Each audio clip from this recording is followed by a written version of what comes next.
இந்த நாள் இனிய நாளாய் அமைய எங்கள் வாழ்த்துக்கள். 7/2/2026 தை 24 பிப்ரவரி சனிக்கிழமை.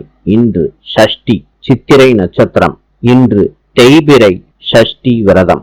இன்றைய நல்ல நேரம் காலை 7:30 8:30 வரை, மாலை 4:30 5:30 வரை. கௌரி நல்ல நேரம் காலை 10:30 11 மணி வரை, மாலை 9:30 10:30 வரை. ராவு காலம் காலை 9 மணியிலிருந்து 10:30 வரை. யமகண்டம் மதியம் 1:30 3 மணி வரை. சூலம் கிழக்கு. இன்றைய ராசி பலன். மேஷம் பாசம், ரிஷபம் சந்தோஷம், மிதுனம் மகிழ்ச்சி, கடகம் விருப்பம், சிம்மம் வெற்றி, கன்னி விருப்பம், துலாம் உழைப்பு, விருச்சிகம் புளிப்பு, தனுசு சிக்கல், மகரம் பாராட்டு, கும்பம் லாபம், மீனம் செலவு. இந்த நாள் இனிய நாளாய் அமைய எங்கள் வாழ்த்துக்கள். நாளை சந்திப்போம்.